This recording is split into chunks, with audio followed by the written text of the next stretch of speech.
Hi friends, this is your pal Scott Garibay, and today we are going to talk about Campaign 4 and what exactly is Campaign 4, um, Brendan Lee's Araman. It's really fascinating because it could be a lot of things, and I think it is, and some of the things it could be, we're still waiting to find out, right? It will be very interesting to see. So one of the things it could be is how Critical Role got its groove back. Campaign 3 was I had an inkling of this, but it's become like I've had critters roll up in the comments and be like, "Oh yeah, Campaign 3 was so bad that it's been utterly torn apart on the internet," and I have my own complaints, but there's no point in even saying my complaints because Campaign 3 sucked. Critical Role's Campaign 3 sucked has been said so many times. At this point, it's tired to even say it, right? Like, there's no question. Campaign 3 was terrible. And critters walked away from it. Not like critters walked away from it in droves, right? And the character sheet on comicbook.com came and talked about it. So if Brendan Lee Mulligan gets the numbers going up in the right direction, this could be where Critical Role got its groove back. But even that has huge ramifications, which actually I'm not going to touch that because the ramifications of that are so big it's easily another video. All right. Yeah. Wow. Oh man, that's scary. Okay, let's keep going. All right, but this could be the campaign where Critical Role gets their groove back. And by the way, I've heard that that campaign for episode 1 had record-breaking numbers. I haven't fully validated that yet. I'm not sure how they're counting that, but I can believe it. And the reason why is the expectations on Campaign 4 were just so high. And so what is Campaign 4 really? What I think Campaign 4 is really is what you're seeing is and there's receipts for this, I think. Campaign 4 is really the full victory of Dungeons and Dragons over the entirety of the OSR and the indie tabletop role-playing game scene for 2 decades. And I want to talk about why that happened. But first, let me present one of the receipts. So there's already been discussion right here on YouTube about why the campaign is called Araman. And there's a great YouTuber who did a whole, video on this and said, I think this is an Easter egg to the Silmarillion. So J.R.R. Tolkien's Silmarillion actually contains the word Araman directly in it, okay, which is fascinating. And so they were like, oh, I think Brendan Lee Mulligan, who is a massive Tolkien fan, is tying his world to Tolkien's world. Interesting, right? But I think the word Araman there is for a reason. I think Brendan Lee Mulligan knew a long time ago that if Daggerheart had Daggerheart, okay, sorry, this is tough to get there. I think Critical Role had 2 plans. They had a Daggerheart plan and they had a D&D plan. And why would they need the D&D plan? Well, this is fascinating, and I think this absolutely shocked Critical Role when they realized it. So if you look at how Daggerheart was built, there's no question in my mind, it's 100% built to be a D&D killer. It was built to be a D&D killer. So the timing of its announcement is one, okay? The fact that they did nothing for 2 years to say, no, this is not a D&D killer, as literally 1,000+ channels said this is going to be a D&D killer, right? That's another one. And then the fact that they waited until August 21st, well after the release of Daggerheart, to announce that they would use D&D, right? And this is the part. So they waited, okay? And when they waited, they wanted to see the following, okay? Would it be commercially successful? Yes, it was absolutely commercially successful. Would it be a robust system strong enough to replace Dungeons and Dragons? Yes, it's a robust system strong enough to replace Dungeons and Dragons. So what was the problem? Why didn't they just push, go, right? Why didn't they use their own? Why didn't they do literally what Sam Riegel said? Why are we not using Daggerheart? That seems like an odd commercial decision. He literally said the quiet part loud. He was like, why are we not using Daggerheart? Right? Like, it seems like a not a good commercial decision, right? Like, uh, unbelievable, right? So on record, you have Travis Willingham saying that he did take payments to use D&D over Daggerheart. Oh, sorry, it's a joke. Is it? Are you sure?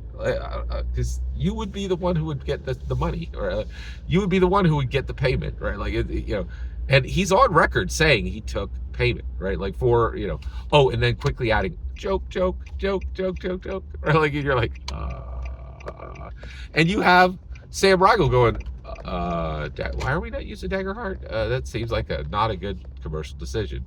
You're like, they're shouting to the world that they realize this is extremely odd, right? Incredible, right? So they wait, and they get to the point where they're like, oh, we did it. We actually, and here's the token. They forged the Narsil. They forged the sword that King Elendil had first, that he gave to his son Isildur, that Isildur used to chop the ring off of Sauron's hand. They did it. They forged a D&D killer. That is unquestionable. They did it, right? What's interesting now, so why isn't Daggerheart, why has Daggerheart's momentum stopped? Why does nobody care about Daggerheart now, right? Well, it's very simple why nobody cares about Daggerheart. Nobody cares about Daggerheart now because Critical Role doesn't care about Daggerheart. They abandoned it for Dungeons and Dragons. Why did they do this? This is extremely important to understand. And I'm saying this now because there is going to be a tsunami of revisionism. It's already started. There are going to be huge waves of revisionism coming to mystify this, to deny this hard, concrete reality. Why did they do this? It's extremely important to understand that Critical Role was 100% capable of creating a D&D killer. They did it. Daggerheart was a D&D killer, okay? It had everything necessary, okay, except the perpetual energy and execution that they had done in the start. So Critical Role proved that they were 100% capable of creating a D&D killer. But then what took Narsil and but then they took Narsil, right? They forged a D&D killer, but rather taking it to Sauron and breaking it on Sauron, right? Like, and stabbing Sauron through the heart with Daggerheart, right? It's literally called Daggerheart. Like, it was, I think Daggerheart is a clue that it was supposed to put a dagger in the heart of Dungeons and Dragons, right? And it was the forged dagger. It would have worked. You must understand, Daggerheart failed because Critical Role was capable of creating the D&D killer. They did it. They weren't willing to get it to position and drive it in and then deal with all the problems that D&D deals with. I have a good friend, Pokemon. My friend is the biggest Pokemon fan in the world. Hey, did you hear about the new Pokemon game coming? I'm really upset. Boy, am I angry. Really hate it. I'm like, aren't you the biggest Pokemon fan in the world? What do you mean you hate it? You hate what they're bringing forward. Like, you love it. You have your money ready. Like, you already have your money clutched in hand. You'll be first in line. He's like, yeah, of course, I'll buy it on day one. But I really hate it. And you're like, why? And they're like, well, why wouldn't I hate it? It's brought me years and years of joy. I absolutely love it. I have a great time every single game comes out. But of course I hate it. Here's all my complaints. And it's Magic the Gathering all over. Oh, I hate these. I despise these Universe Beyond sets. Oh my gosh. I'll take a crate, please. Yeah, exactly. right? Same thing as Dungeons and Dragons. They realize we don't want to be like, why on earth should we have all the sweat labor, all the risk, all the difficult parts of being the king of the mountain? Why should we're right now we're beloved. The second we win, we become the hated man. We become the man. So it's incredibly important to understand Critical Role was capable of creating a D&D killer. They weren't willing to use it. And that's why they shattered Narsil, right? And this is also important to understand, where are we right now? What is happening with Daggerheart? Daggerheart is now the shards of Narsil. Critical Role themselves put it on the ground and shattered it with their own forging hammer, right? They, on August 21st, 2025, that was the shards of Narsil Day. That's when Daggerheart went from being a D&D killer to a collection of shards that are put in a room on a beautiful piece of cloth. Daggerheart is still there. It's just shattered.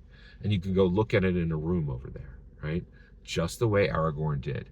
Like in a dusty old room going, oh my gosh, this thing, it was capable of killing Sauron. But now it's just a collection of shards in a room, sitting on a nice white cloth, right? That's Daggerheart. It's shattered, not because it was used against the enemy. It was shattered before it was ever even brought to the enemy by Critical Role. Daggerheart did not fail because Critical Role was incapable of